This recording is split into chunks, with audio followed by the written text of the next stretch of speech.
Heart beat scan ఒక్క second లోనే world class 640 slide CT scan ఇప్పుడు మీ విస్టా ఇమేజింగ్ బంజారా హిల్స్ లో.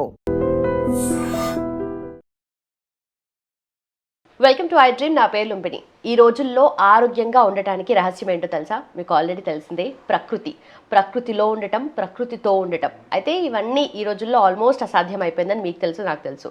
కానీ మనకి ఏదైనా సమస్యలు వచ్చినప్పుడు ప్రకృతిని నమ్ముకోవటం, వాటి నుండి వచ్చే మూలికలు, వాటి నుండి వచ్చే మందుల్ని నమ్ముకోవటం ఎంతో ముఖ్యం కదా. సో ఇవన్నీ మనకి ఎప్పటి నుండో చెప్తూ అండ్ వేల మంది రోగాల్ని కూడా నయం చేస్తున్న వ్యక్తి ఈరోజు మన గెస్ట్ అనమాట. ట్రెడిషనల్ హీలర్ అలాగే హెర్బలిస్ట్ ఆంజనేయ రాజు గారు మనతో పాటున్నారు. అయితే ఎక్కువగా మనం ఫేస్ చేసే రోజు ప్రాబ్లమ్స్ని, వాటికి ఎలాంటి పరిష్కారాలు, అవన్నీ కూడా ఆయన అడిగి తెలుసుకుందాం. హలో సార్, నమస్తే. సార్, గట్ హెల్త్ అంటే ఫస్ట్ ఎక్కడైనా ప్రాబ్లమ్ స్టార్ట్ అయ్యేది, ప్రాబ్లం ఎండ్ అయ్యేది గట్లోనే అని అంటూ ఉంటారు కదా. అయితే గట్ బాగుండాలి, దాంట్లో మైక్రోబయోమ్ ఎప్పుడు హెల్తీగా మంచిగా ఉండాలి అని అంటే మార్నింగ్ దగ్గర నుండి నైట్ పడుకునే వరకు మనం ఎలాంటి ఫుడ్ తీసుకోవాలి, ఏ ఫుడ్ అవాయిడ్ చేయాలి? మంచి క్వశ్చన్ అమ్మా. ఇది కామన్గా అందరికీ పనిచేస్తుందమ్మా. ఇది ఇవాళ ఆ ప్రాబ్లం అనేది చాలా హైయెస్ట్ అయిపోయింది. ఈ గట్ హెల్త్ అనేది మెయిన్ ఏంటంటే గ్యాస్ట్రిక్ ప్రాబ్లం అనుకోండి. గ్యాస్ట్రిక్ ప్రాబ్లం అనేది 100కి 90 మందికి ఉందమ్మా ఇవాళ. అది ఫుడ్ వల్ల అవనివ్వండి, టైమింగ్ పాటించకపోవడం వల్ల, టెన్షన్ వల్ల అవనివ్వండి, ఇవన్నీ. ఈ గ్యాస్ట్రిక్ ప్రాబ్లం అనే దానివల్ల గట్ హెల్త్ అనేది పాడవుతుంది. అలాగే ఐబిడి అని, ఐబిఎస్ అని, ఇవన్నీ కూడా గట్ హెల్త్ నుంచి వెళ్ళేవి. ఈ గ్యాస్ట్రిక్ ప్రాబ్లం రావడం వల్ల ఏంటంటే కంటిన్యూగా గ్యాస్ మందులు వేసుకోవడం వల్ల కూడా గట్ పాడవుతుంది అనేది డాక్టర్లు చెప్తున్నారు. ఆ విధంగా కొంత వస్తుందమ్మా. అలాగే టైంకి తినకపోవడం వల్ల, లేకపోతే డే టైం చేయవలసిన పని నైట్ చేయవలసిన పని డే టైం చేయడం. అంటే జీవన విధానంలో తప్పదమ్మా. నైట్ ఉద్యోగం చేసేవాళ్ళు వాళ్ళు అనేక మంది ఉన్నారు. వాళ్ళకి లైఫ్ గడవాలి అంటే తప్పదు, నైట్ చేయాలి. కానీ ఇంటికి వచ్చాక అట్లీస్ట్ కొంత వ్యాయామం చేయటం కానీ, చక్కగా మంచినీళ్ళు ఎక్కువ తాగి పడుకోవడం కానీ, ఇలాంటివి చేయటం వల్ల కొంతవరకు రికవరీ వస్తుంది. గట్ హెల్త్ బాగుండాలి అంటే ఒక్కటమ్మా, తిన్న ఆహారం పూర్తిగా అరగకుండా రెండోసారి ఆహారం తినకూడదు. ఆ ఒక్క పాయింట్ పాటిస్తే గట్ హెల్త్ 90% అబోవ్ బాగైపోవడానికి ఆస్కారం. వెరీ సింపుల్ అనమాట. పాటించడం కష్టం కానీ చెప్పడం సింపుల్. పాటించాలి. చాలామంది ఏమనుకుంటారంటే అయ్యోయ్ పూర్తిగా అరిగిదాకా అంటే 2 సార్లు తింటే సరిపోతుంది అంటున్నారు. 2 సార్లు తింటే నీరసం వచ్చేస్తుందేమో, బాడీ పాడైపోతుందేమో, ప్రోటీన్ సరిపోదేమో, విటమిన్ సరిపోదేమో, ఇలాగ అనేక రకాల సందేహాలు. అలాగే ఈ కడుపు నిండా ఉండడం అనేది ఎప్పుడు అలవాటు అయిపోయి, ఎప్పుడైతే కడుపులో ఉన్న ఆహారం అరిగిపోయి ఖాళీ అయిందో లేని నీరసం కూడా వచ్చేసిందని ఫీల్ అవుతుంది. నీరసం రాదు యాక్చువల్గా. ఈ తగ్గించడం వల్ల ఇంకా బలం వస్తుందమ్మా మనిషికి. అలాగే అనేక వ్యాధుల నుంచి తగ్గించే, మీరు అన్నట్టుగా గట్ హెల్త్ అనేది మోస్ట్ ఇంపార్టెంట్ అన్నారు. 100%. మన శరీరంలో ఆటో ఇమ్యూన్ కాడి నుంచి అనేక వ్యాధుల్ని తగ్గించే బ్యాక్టీరియా గట్లోనే ఉంది. ఆ గట్కి ఎప్పుడైతే రెస్ట్ ఇచ్చారో మీరు, ఈ బ్యాక్టీరియా మొత్తం బాడీ అంతా స్ప్రెడ్ అయ్యి అనేక రకాలుగా మీకు రిజువనేషన్ చేస్తుంది బాడీని. కొత్త సెల్స్ని పుట్టిస్తుంది. ఇమ్యూనిటీ సెల్స్ని, అద్భుతమైన ఇమ్యూనిటీ సెల్స్ని పుట్టిస్తుంది. ఆ ఒక్క ఇమ్యూనిటీ సెల్ అయితే 10,000 ఆటో ఇమ్యూన్ సెల్స్ని చంపేయడంత శక్తితోటి కూడి ఉంది. అటువంటి సెల్స్ మన శరీరంలో పుట్టాలి, మన బాడీ ఆల్కలీన్లో ఉండాలి, ఎస్టిక్ నేచర్లోకి వెళ్ళకూడదు అంటే ఫుడ్ అనేది వెరీ వెరీ ఇంపార్టెంట్. కొంతమంది శనగపిండి తింటే పడదు, కొంతమందికి చపాతీ తింటే పడదు, అయినా రుచి కోసం మానరు. కొంతమందికి కారం తింటే పడదు, మానరు. అలాగే ఎండుమిరపకాయ కారం అనేది చాలా ప్రమాదం, పచ్చిమిరపకాయ సేఫ్ అని చెప్తారు. కానీ ఆ పచ్చిమిరపకాయ కూడా విపరీతమైన పురుగు మందులు కొట్టకపోతే అవి పండట్ల. ఇలాగ దాని బదులు అన్నిటికంటే బెస్ట్ ఏంటంటే పెప్పర్. ఒకప్పుడు పెప్పర్ అనేదే వాడేవారు, అదే కారంగా వాడేవారు. ఈ ఎండుమిరపకాయలు ఇవన్నీ కూడా, పచ్చిమిరపకాయలు ఇవన్నీ ఇతర దేశాల నుంచి మనకి కారం కోసం వచ్చిన వెరైటీస్. ఇవన్నీ ఏమవుతుంది, ఎక్కువ పండించాలి కాబట్టి లాభాలు రావాలని రకరకాల మందులు వాడేసి పాడు చేస్తున్నారు. దానివల్ల అనేక రకాల ఇబ్బందులు. అలాగే కొంతమంది ఏం చేస్తారంటే అంటే టైంలో తింటాం. ఎలాగంటే మీరు గత వీడియోలో నన్ను అడిగినట్టుగా టీవీలు, లేకపోతే ఈ ఫోన్లు, లేకపోతే ఎన్నో రకాలు వచ్చేసినాయి కాబట్టి ఆ తెల్లవారులు కౌరులు చెప్పుకుని 2ంటికో 3ంటికి వెళ్ళి అప్పుడు భోంచేయటం. లేడీస్ పల్లెటూరులో కూడా ఈ సీరియల్స్ వచ్చాకమ్మ 11, 12 దాకా సీరియల్స్ చూసి అప్పుడు భోంచేస్తున్నారు. ఒక ఛానల్లో అయిపోతే ఇంకో ఛానల్. ఎప్పుడైతే ఈ అన్ఈవెన్నెస్, ఎప్పుడు పూర్వకాలం ఎలా ఉండేది, 5 గంటలకు తినేసి 7 గంటలకి 8 గంటలకు పడుకునేవారు పల్లెటూరులో. నేను సిటీ గురించి చెప్పట్లేదు. అప్పట్లో పాపులేషన్ పల్లెటూరులో ఎక్కువ ఉండేది. అలా తినటం వల్ల ఏమయ్యేది, వీళ్ళు 5ంటికి 6ంటికి తినేసి 7, 8ంటికో పడుకోవడం వల్ల 2-3 గంటల గ్యాప్ ఉండేది. సూర్యాస్తమయం అవ్వకుండా తినేయటం వల్ల ఏమవుతుందంటే ఆ రజోగుణం ఏదైతే అగ్ని అనేది ఉందో మన శరీరంలో అరిగించడానికి పనిచేసే అగ్ని సూర్యుడు ఉన్నంతసేపు బాగా పనిచేస్తుంది. ఆ సూర్యాస్తమయం అవ్వక ముందర తినేమని ఎందుకు అంటారు అంటే పెద్దవాళ్ళు కానీ, యోగులు కానీ, ఋషులు కానీ, ఈ హెల్త్ దీని గురించి చెప్పేవాళ్ళు, సూర్యుడు అగ్ని కాబట్టి ఆ అగ్ని అనే గుణం, ఆ తేజస్సు మన మీద పడడం వల్ల, ఆ కిరణాలు రావడం వల్ల తొందరగా ఆహారం అరిగిపోతుంది. ఎప్పుడైతే నైట్ అయి చల్లబడిపోయిందో, వాతావరణం చల్లబడిందంటే మన శరీరంలో అవయవాలు కూడా రెస్ట్ తీసుకోవడానికి రెడీ అయిపోతాయి. దానివల్ల అరుగుదల స్లో అయిపోతుంది. అర్ధరాత్రి 11ంటికి 12ంటికి టీవీలు చూసిన తర్వాత తినేసి వెంటనే పడుకుంటే ఏమవుతుందమ్మా, అది విషం కింద మారిపోతుంది. గట్ హెల్త్ పాడైపోవడానికి మేజర్ ప్రాబ్లం ఏంటంటే అన్ఈవెన్ టైంలో భోజనం చేయటం. అంటే మన రోజు అలవాటే, ఇంకా రోజు ఆకలి లేకుండా తినేయడం, రుచి కోసం, కడుపు నింపుకోవడం కోసం. ఆకలి వేసిన తర్వాత తిన్న ఆహారం మీకు కరెక్ట్గా బాడీకి వంట పడుతుందమ్మా. ప్లస్ ఏమవుతుందంటే ఈ శరీరంలో గ్యాసెస్ అనేవి, యాసిడ్స్ అనేవి పెరగకుండా శరీరం పొట్ట కాపాడుకుంటుంది. ఎప్పుడైతే యాసిడ్స్ పెరిగిపోయి మీద ఎస్టిక్ నేచర్ అయిపోయిందో మీ బాడీలోకి ఆటో ఇమ్యూన్ డిసీజెస్ వెల్కమ్ అని కేకేసినట్టు అనమాట. లైక్ రొమటాయిడ్ ఆర్థరైటిస్, ఆస్టియోపోరోసిస్, క్యాన్సర్లు, ఇలాగ అనేక రకాలైన ఈ పాడైపోతున్నాయి కదమ్మా. ఇవాళ కొలైటిస్, అల్సరైటిస్, కొలైటిస్ అనే కేసులు అనేక వస్తున్నాయి మాకు. పూర్వం వచ్చాయి కదా, అసలు ఒక్క కేసు కూడా ఉండేది కదా. ఎందుకు వస్తున్నాయి? గట్ హెల్త్ పాడైపోవడం వల్లే. అక్కడ మీకు కొలైటిస్ ఏరియాలోకి వెళ్ళాక ఈ ఫంగల్లో బ్యాక్టీరియల్ డిసీజెస్ పెరిగిపోయి అవి తగ్గకుండా ఈ అన్ఈవెన్ ఫుడ్ తీసుకోవడం వల్ల, టైం ఫుడ్ తీసుకోకుండా అతిగా మసాలాలు, అతిగా కారాలు, అతిగా ఉప్పులు, అతి వేడి పదార్థాలు ఇలాంటివి తినడం వల్ల ఏమవుతుందంటే అక్కడ అల్సర్స్ కింద ఏర్పడి ఈ మోషన్స్ అనేది అయిపోయి వాళ్ళకి కంట్రోల్ అవ్వకుండా గమ్ము, బ్లీడింగు, మోషన్లు, బాధ, నొప్పి, అది ఆటోఇమ్యూన్లోకి వెళ్ళిపోతాం. ఈ గ్యాస్ట్రిక్ ప్రాబ్లం అనేది ఎప్పుడైతే యాసిడ్స్ పెరిగిపోయి గ్యాస్ట్రిక్ ప్రాబ్లం వచ్చిందో మీ బాడీలో ఉన్న జబ్బులన్నిటికీ కారణం అదే. మీరు ఆల్రెడీ క్వశ్చన్లోనే చెప్పారు, అది గట్ హెల్త్ బాగోపోవడం వల్ల అనేక వ్యాధులు వస్తున్నాయి. ఎగ్జాక్ట్లీ కరెక్ట్ అన్నమాట. ఈ గట్ హెల్త్ అనేది మేము ఏమంటాం అంటే, యాక్చువల్గా ఆయుర్వేదంలో చాలామంది డాక్టర్లు చిన్న మెదడు అంటాం మేము. అంటే బ్రెయిన్ బాడీకి ఎంత ఇంపార్టెంటో ఆలోచనకి, చదువుకి, జీవన విధానానికి, ఆరోగ్యానికి గట్ అనేది అంత ఉపయోగం. ఈ రెండు చల్లగా ఉంటే ఆ మనిషి హ్యాపీగా ఉంటుంది, ఆ మనిషి చేసే పని పెర్ఫెక్ట్గా ఉంటుంది, అతని ఆరోగ్యం బాగుంటుంది. ఈ రెండు బాగుండాలంటే ఏం చేయాలి? మీరు గట్ హెల్త్ని జాగ్రత్తగా కాపాడుకుని, అది వేడి శరీరాలేమో చలవ చేయడానికి తీసుకుని, చలవ శరీరాలేమో దాన్ని బ్యాలెన్స్ మెయింటైన్ చేసి ఉదరం సుఖంగా ఉండాలి అని మేము చెప్తాం అన్నమాట.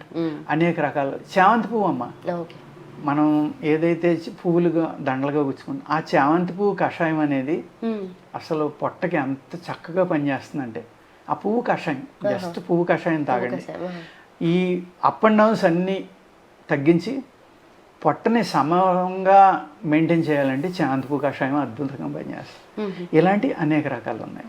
జస్ట్ ఆ పువ్వుని వేడి నీళ్ళల్లో మరిగించి కషాయం తీసుకోవడం. అలాగే శంఖం పువ్వు అంటాం కదా, శంఖపుష్పి అంటారు, ఆ శంఖం పువ్వు కూడా పనిచేస్తుంది. అది కూడా గట్ హెల్త్కి చాలా చక్కగా పనిచేస్తుంది. జీలకర్ర పనిచేస్తుంది. సోంపు నెంబర్ 1 అమ్మ. సోంపు కషాయం డైలీ తాగటం. అలాగే ఈ సమ్మర్లో సోంపు ఒక్కసారి వేపించుకుని లైట్గా నలిపేసి చెరిగితే పై పొట్టుపోతుంది. అప్పుడు దాన్ని మెత్తగా కొట్టుకుని అది ఎంత ఉందో అంత పట్టిక బెల్లం కలుపుకుని ఉదయం లేవగానే 3 ఏళ్ళకి వచ్చినంత నోట్లో వేసుకుంటే గట్ హెల్త్ అద్భుతంగా ఉంటుంది. ఈ సమ్మర్ 2-3 నెలలు, 1 నెల నుంచి 3 నెలల తింటే చాలు. ఇంకా ఈ సమ్మర్ నుంచి మిమ్మల్ని కాపాడడానికి ఒక అమృతం లాంటి ఔషధం అది. వెరీ సింపుల్, చూసుకోండి. సోంపు జస్ట్ వేడి చేసుకోవడం, నలిపేసి పైపొట్టు చెరిగేయడం, దాన్ని పౌడర్ చేసుకుని దానికి ఈక్వల్ క్వాంటిటీలో పట్టిక బెల్లం కలుపుకోవడం. రుచిగా ఉందని ఎక్కువ తినేయటం కదా, ఓ 3 ఏళ్ళకి వచ్చినంత లేవగానే పరగడుపు నోట్లో వేసుకుని చప్పలింగ్ చేస్తే చాలు. ఈ సమ్మర్ అంతా మిమ్మల్ని అమృతం లేక కాపాడుతుంది. గట్ హెల్త్ని అద్భుతంగా కాపాడుతుంది. ఓకే సరే. ఇంకొక డౌట్ ఏంటంటే, ఆ టైంకి తినడం ఇంపార్టెంటా లేదంటే మంచి ఆకలి మీద ఉన్నప్పుడు తినడం ఇంపార్టెంటా? ఏది అంటే టైం మెయింటైన్ చేయడం ఇంపార్టెంట్ అమ్మా. ఇక్కడ ఆకలి ఉందా లేదా అని కాదు, ఆ టైంలో మీకు ఆకలి లేకపోయినా ఎక్కువ తినేయటం కాదు, టైంకి తినేయాలి, ఎంత కావస్తే అంత తినాలి. అంతే తప్ప ఎక్కువ తినకపోతే నీరసం వచ్చేస్తుందేమని ఆకలి కన్నా మించి తినడం అనేది ఎప్పుడు ప్రమాదం. కొంతమంది నార్మల్గా టైంకి తినడం కన్నా విపరీతమైన ఆకలి మీద ఉన్నప్పుడు తింటే నాకు ఎక్కువ తింటా, మంచి తింటా, ఆ సాటిస్ఫాక్షన్ ఉంటుంది అని అంటారు. ఫుల్ ఆకలి మీద ఉన్నప్పుడు తినాలనుకుంటారు, మరి అది బ్యాడ్ థింగ్. అది యాక్చువల్గా టైం మెయింటైన్ చేయడం కూడా ఎలా అంటే, మీరు 12 గంటలు కానీ 14 గంటలు కానీ ఒక ఆహారానికి మెయింటైన్ చేశారనుకోండి, వద్దన్న ఆకలి అవుతుంది కదా. అవునవును. ఆ టైం మెయింటైన్ చేయడం అనేది ఎందుకు ఇంపార్టెంట్ అంటే, మీరు ఆ టైంకి రోజు తినటం వల్ల మీ బాడీ కూడా ఆ టైంకి మీ బాడీకి కావాల్సిన ఫ్లూయిడ్స్ అన్నీ రిలీజ్ చేస్తుంది. ఓకే. ఆహారాన్ని అరిగించడానికి కానీ, అది ఎక్కడికి పంపాలో అక్కడికి పంపించడం కానీ, ఈ పనులన్నీ ఆ టైంకి చేస్తుంది. ఓకే. మీరు ఇప్పుడు ఎక్కువసార్లు తింటున్నాం కాబట్టి అది రిలీజ్ చేస్తానే ఉంటుంది ఎప్పుడు కూడా. దానివల్ల ఏమవుతుందమ్మా, యాసిడ్స్ పెరిగిపోతుంది బాడీలో, ఎసిడిక్ నేచర్ పెరిగిపోతుంది.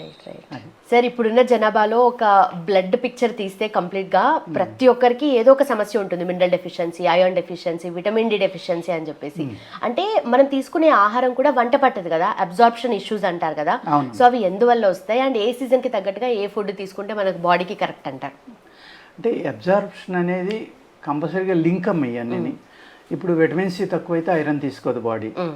అలాగే D3 B12 తగ్గినాయి అనుకోండి, నరాలు వీక్ అయిపోవడం, నరాల్లో ఉన్న ఏదైతే స్ట్రెంగ్త్ ఉందో అది పాడి నరాల లోపల ఉన్న కోటింగ్ కూడా దెబ్బతినడానికి అవకాశం ఉంది. ఎముకలు మెత్తబడతాయి. అందుకే ఏంటంటే ఇప్పుడు మనం తీసుకునే ఆహారంలో ఏమి ఉండలేదు. డాక్టర్లకి ఏంటంటే వాళ్ళు చదువుకున్నది వాళ్ళు చెప్తారు. ఒక రైతుకైతే వ్యవసాయం గురించి తెలుసు. ఆ రైతు ఎన్ని పురుగు మందులు కొడుతున్నాడు, అందులో ఎంత ఎరువులు వేస్తున్నాడు అంటే అమోనియాలు, అనేక డిఏపి అని, యూరియా అని, అమోనియా అని అనేక రకాల మనం కృత్రిమ ఎరువుల్ని వాడి కేజీ కాయవలసింది 4 కేజీలు కాయిస్తున్నాం, 3 కేజీలు. అప్పుడు ఏమైపోతుందమ్మా, సాయిల్ అనేది పూర్తిగా పాడైపోయింది. ఈ పురుగు మందులు ఎరువుల వల్ల అనేక రకాల క్రిమి ఔషధాలు వచ్చినాయి కాబట్టి అవి కొట్టడం వల్ల భయంకరమైన టాక్సిన్స్. ఆ టాక్సిన్స్ కొట్టిన ఆహారం తీసుకోవడం వల్ల కొంత నష్టం. ఏదైతే కృత్రిమ ఎరువులు వాడి మనం భూమిని పూర్తిగా పాడు చేసామో, అంటే ప్రతి మనిషికి ఒక కెపాసిటీ ఉంటుంది కదమ్మా, అలాగే భూమికి కూడా కెపాసిటీ ఉంటుంది.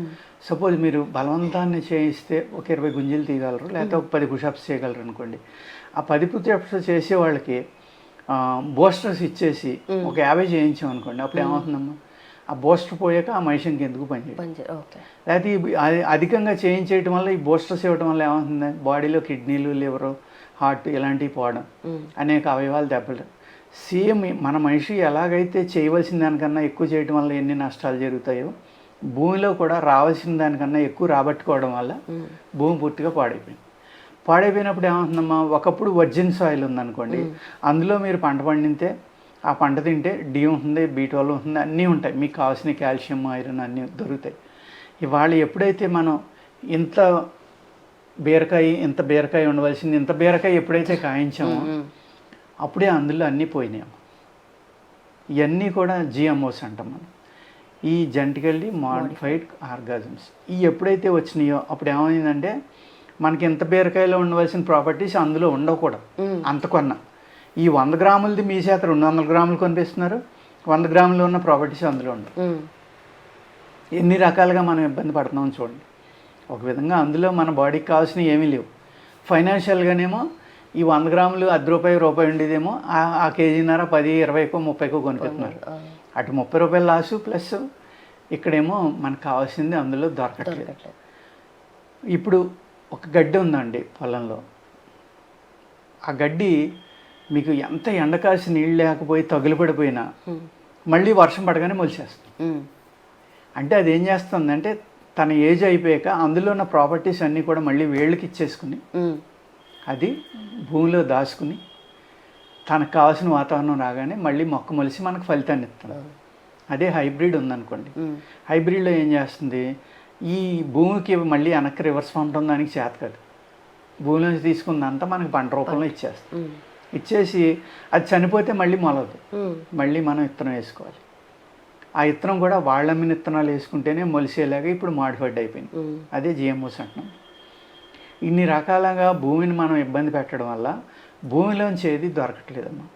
ఎప్పుడైతే D3 B12 ఉన్నాయో, 18 ఏళ్ళు ఎముకలు అరిగిపోయి అంటున్నారు, లేకపోతే మెడ నొప్పులు అంటున్నారు, నడు నొప్పులు అంటున్నారు, మోకాళ్ళ నొప్పులు అంటున్నారు, 60 ఏళ్ళు నొప్పులు అంటున్నారు. ఎన్నాటికి కారణం ఏంటంటే D3 B12 లేకపోవడం. ఇటువంటి మనకి ప్రకృతి సిద్ధంగా దొరుకుతాయి, పలానా ఆకుకూర తినండి ఈ విటమిన్ ఉంటుంది, దుంప తినండి ఈ విటమిన్ ఉంటుందని డాక్టర్లు చెప్తారు, లేకపోతే డైటీషియన్స్ చెప్తారు.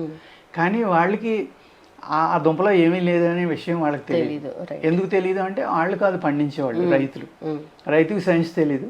ఆ సైన్స్ తెలియని వాళ్ళకి తెలిసిన వాళ్ళకేమో ఈ పంట ఎలా వస్తుందో తెలియదు, ఈ పంటలో ఏముంటున్నాయనేది తెలియదు.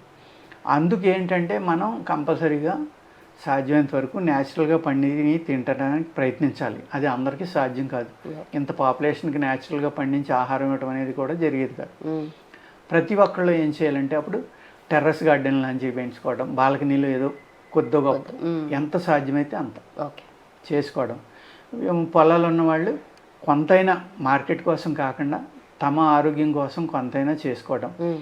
ఇలాగ కూరలు కానీ పళ్ళు కానీ ఇలా వేసుకుని కొంతవరకు ట్రై చేస్తే మనం బయటపడవచ్చు. అలాగే ఇప్పుడు దాన్ని మస్క్ మిలన్ అంటారు. ఈ కర్బూజాలో ఒక వెరైటీ అన్నమాట. అందులో హైయెస్ట్ విటమిన్ సి ఉంది. అలాగే మనకు ఆమ్ల చాలా చౌకగా దొరుకుతుంది. ఆమ్లలో ఐరన్ ఉంది. ఈ ఐరన్ ఎప్పుడైతే మీరు ఇందులో పులుపు అనేది కూడా ఉంటుందమ్మా, సెట్రిక్ యాసిడ్ ఉంది. సెట్రిక్ యాసిడ్ తోటి కూడి ఉన్న పులుపు కాబట్టి అది అందరికీ పనిచేస్తుంది. కడుపులో మంటున్న వాళ్ళకైతే కొంచెం ఇబ్బంది పెడుతుంది. అటువంటి వాళ్ళు కషాయం ఎప్పుడు తాగాలంటే తిన్నాక తాగాలి. ఈ పొట్టలో ఇబ్బంది లేని వాళ్ళు బిఫోర్గా తాగాలి. ఈ విధంగా తీసుకోవడం వల్ల ఐరన్ విటమిన్ సి ఎప్పుడైతే బాడీలోకి వచ్చినాయో ఆటోమేటిక్గా ఒక్కొక్కటి మీ శరీరం అబ్జర్వ్ చేసుకోవడం మొదలు పెడుతుంది. అలాగే D3 B12 డెఫిషియన్సీ ఉన్నవాళ్ళు దానికి సరిపడి మనం సప్లిమెంట్స్ వచ్చినాయమ్మా, అవి కంపల్సరీగా తీసుకోవాల్సిందే. తీసుకోకపోతే మీకు బాడీలోకి అబ్జర్వ్ అవుతుంది. ఈ vitamin C, iron, D3 B12 ఎప్పుడైతే మీ బాడీలో సరిపడలేవో మీరు అమృతం తిన్నా మీ బాడీ తీసుకోదు, అది మళ్ళీ వేస్ట్గా బయటికి పోవడమే. కాబట్టి ఈ డెఫిషియన్సీ లేకుండా చూసుకుని కనుక మీరు ఇలాగా ఏ అయితే కషాయాలు ఉన్నాయో బయట దొరికాయి అటువంటివి తీసుకుంటే కనుక అవి సప్లిమెంట్స్ కింద మనకు ఉపయోగపడితే మీరు తీసుకున్న ఆహారం వంట పెట్టమ్మా తప్పనిసరిగా మీరు ఆ ఫలితం అనేది పొందొచ్చు. కరెక్ట్. అప్పుడు ఎంత తిన్నా మనకు వంట పడుతుంది అంటే ఎంతో కొంత. ఇప్పుడు భూమిని పాడు చేసాం కాబట్టి మనం అనుకున్న వాల్యూస్ ఉండకపోవచ్చు, ఎంతో కొంత ఉంటుంది. ఆ కొంచెమైనా ఉపయోగపడుతుంది. రైట్. ఎప్పుడైతే సప్లిమెంట్స్ లేవో అప్పుడు మీరు ఎంత అమృతం తీసుకున్నా, డ్రై ఫ్రూట్స్ తీసుకోండి, లేకపోతే నాన్ వెజ్ తినండి, హై ప్రోటీన్ తీసుకోండి. వెజిటేరియన్స్ అయితే ఏదో సోయా అని, పన్నీర్ అని ఇలాగ అనేక రకాలు తీసుకుంటూ ఉంటారు. నువ్వులుండలని, మినపుండలని. నేను కూడా చెప్తాను అవన్నీ తినండి అని. మనం చిన్నప్పుడు ఏం తిన్నాం అవన్నీ తినండి రీఫిల్ అవుతుంది అంటాను, కానీ నిజంగా రీఫిల్ అవ్వదు నిజం చెప్పాలంటే. ఎందుకంటే పండించిన ప్రదేశాన్ని బట్టి ఉంటున్నాం. అది right sir, thank you so much. Okay అండి. And for more videos, Please subscribe to iDream channel. Subscribe to iDream Media. Please subscribe to iDream. Please subscribe to iDream. Please subscribe iDream. And please subscribe to iDream. For more videos, subscribe to iDream. please like, share and subscribe to the channel. Congratulations, iDream. Subscribe to iDream. Subscribe to iDream. So subscribe to iDream Media. iDream ki iDream team andarki huge congratulations. Please subscribe iDream Media. Please subscribe to iDream. Subscribe iDream. Please subscribe to iDream. iDream అంటే నా కళల channel subscribe చేసుకున్న నోరు తిరుగుతలేదు, మీరైతే గంట గుర్తు కొట్టండి. For more such videos, please subscribe to iDream. Subscribe to iDream. Please subscribe to iDream. Please subscribe iDream Media. Please do subscribe to iDream. Please subscribe to iDream Media. For best entertainment and information, please subscribe iDream. And don't forget to subscribe to iDream.